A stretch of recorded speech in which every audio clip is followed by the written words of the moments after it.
Hi, I'm Vida Clocky with Vida's Collectibles. We're here in my studio today. I'd like to show you how I do watercolor backgrounds with water-based medium. I'll show you a couple different techniques and we'll go through the colors of the paints and how I grind them. All the China paint's been mixed well with my water-based medium and we're ready to start painting. So I'm going to moisten my watercolor brush in this glass of just water here. Slightly moisten, dab it off a little bit so it's not dripping. I like to start with my lightest color first and pull out some color and lay it in the background. If I want it to be lighter, I want it to flow, I'll go into a little bit more water. Maybe I'll pull some of this color through to the other side. More water. Let's go into some rose. The more water you use, the more it repels. So sometimes I have to let it sit up a little bit.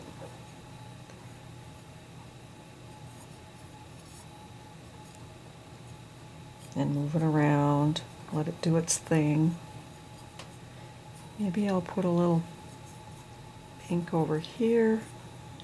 And if it starts repelling, I just kind of go back and play with it a little bit. Let's put a tiny bit of pink over here. I'm going to rinse my brush now and go into a little of the light blue green. Pull some color. Let's put some up here.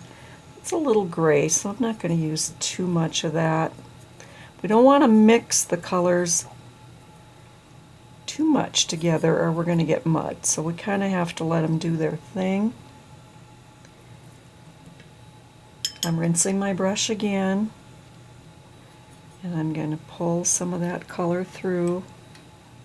I need to add a little bit more water to this pink. It's pretty dry.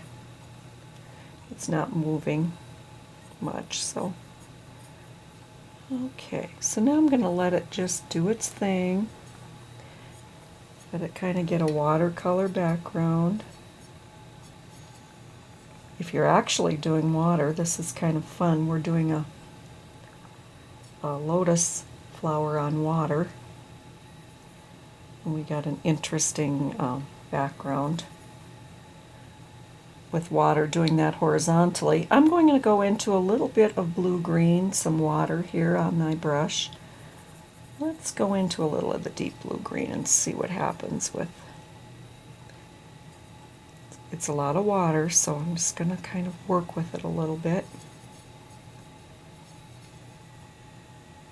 And eventually then it will quit puddling. You just don't want to get it too dark right away. Let's bring some of that in there. Just kind of fun to play with these colors.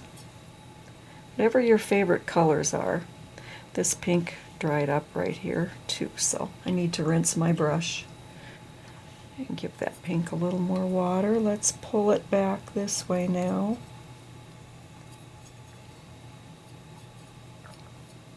Get that flow going. So no two of these ever turn out the same.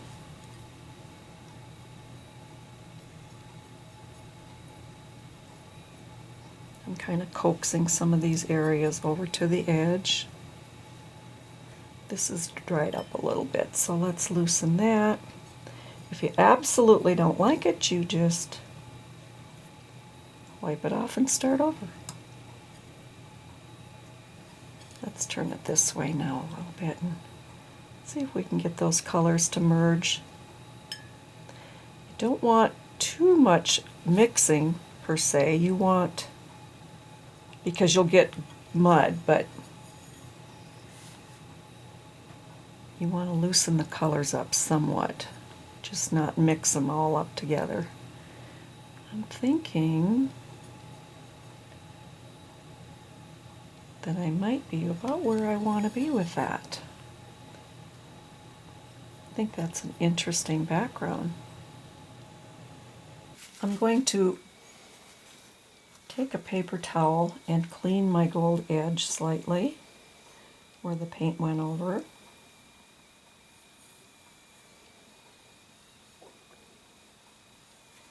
And then we're going to set this piece aside to dry.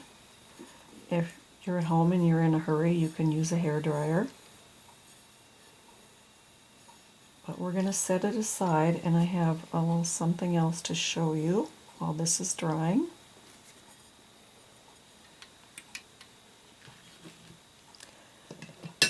Now, here is a rose design that's been fired. The subject matter, the leaves, and it's got a little bit of soft carving for a middle ground, but it doesn't have any atmosphere, and this is kind of a nice piece to play with watercolor washes. If you've got something like this, play with it. Don't like it, wipe it off. I'm going to show you now. I added yellow to my palette for this. And of course this plate has been washed in soap and water and dried, no alcohol. So I am again going to rinse my watercolor brush in water. And I'm going to go in with a little yellow down for sunshine through here. It's pretty bright, but we're going to tone that down a little bit. Maybe in 3 areas for the background. Let's just kind of work that around. I'm not really going to worry too much about my flowers right now, because I can go back and clean those up. If you're a big fan of yellow, you can put a little bit more of that on.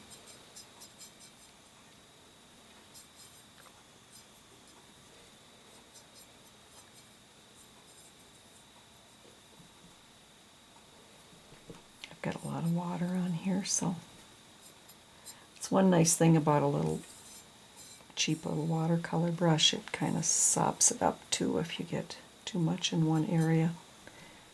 Alright, rinse that yellow out of there. Let's go into a little of the light blue-green. Pull, pull, pull. Maybe put that in a few areas here. Back through here.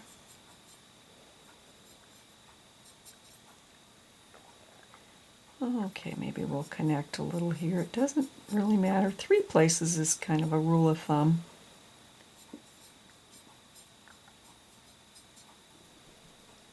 Rinse that brush now. Let's go into some rose. Let's put a little down here, maybe connect it here. And let's come around here with some. Now we want to get these to merge somewhat.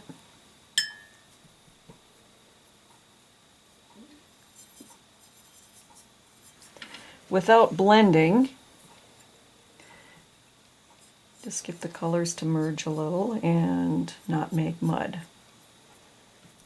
So I'm dampening that brush again. Get those colors to come together. Sometimes it just flows like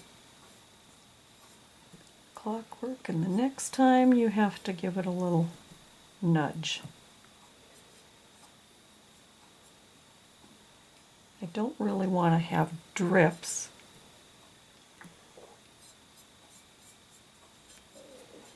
But I do want to have some interesting shapes. Might knock a little bit of that off there. Bring it back. It's just fun to play. If any of you do watercolors, you'll really have fun with this. It won't be real new to you.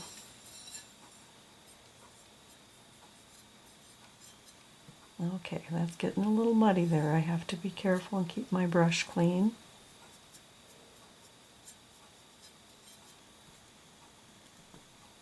I'm going to tone down that yellow just a tiny bit.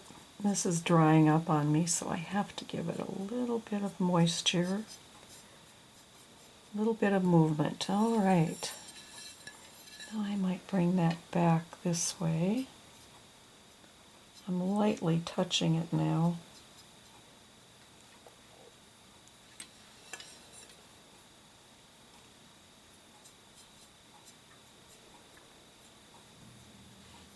If I have any spots that look heavy, I might hit those. Now I'm looking at, this is a little, has repelled a little bit. Maybe I'll add a little more pink to that.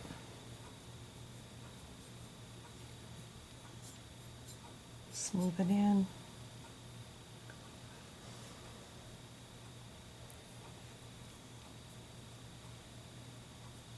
Now I've got 3 areas of yellow. Now if that's a little bright, which it might fire down, but let's coax it away in case it's just a little brighter than we'd like. I think I might like that now.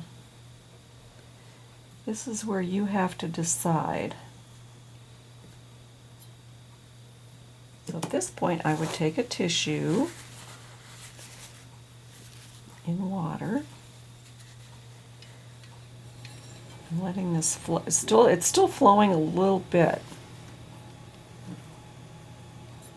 Ideally, you could let this dry.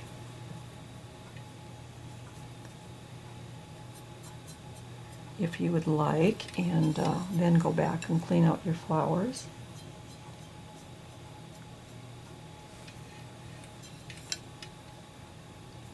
Pull, pull, pull, pull. Okay. Kind of like the texture that's going on back there. So let's wet that tissue again, and I'm just going back and cleaning out the worst, the heaviest parts. I can leave some into shadow if I want to, and texture. Bring back what you want and leave the rest. Okay, so maybe I want to leave part of that rose in shadow. Leave a little yellow on that bud maybe. Maybe just white back a little bit on a few leaves. I like that texture there in those openings. What you want to get rid of, you wipe away now. And let's clean the edge and see what we have.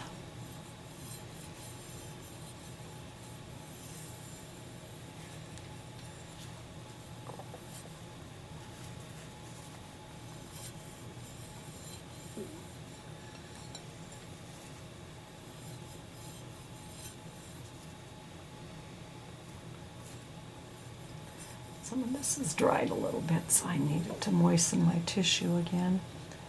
All right. Now, the yellow to me is still a little bright, but I think it will fire down some. I do like the soft look it gives in the atmosphere. And this, like I said, this one has been completed. The flowers and some of the shadow leaves and the carving. So that's been done. You can do it this way then after the piece has been painted and fired, and play with your watercolor wash, and if you don't like it, wipe it off. If you fire it, you want it darker, you can do it again. But it really loosens up that background and puts another dimension in your piece. Now this piece is ready for the fire. Like I said when we started out, I used colors that were in the composition. They're colors at your choice, usually 3 colors in 3 areas, and did the running with the water-based China paint. So we'll fire that and go back to the first piece.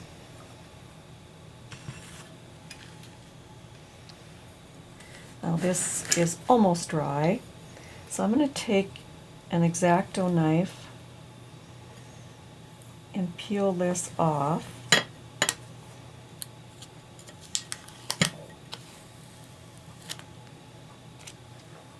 And I've got the rose shape there.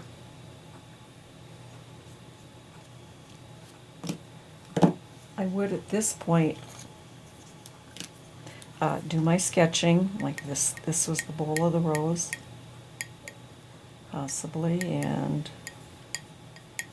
some of the petals that go back to it. Now I can go ahead and paint this right over and right on this dry water base. I can do this all in one fire.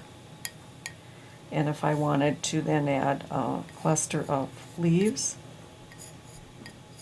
I can China paint right over this. Maybe this is a little wet there, so maybe I would do a cluster of leaves here, and maybe something up here. So stay tuned to vituscollectibles.com, and I will continue and show you how to paint a rose.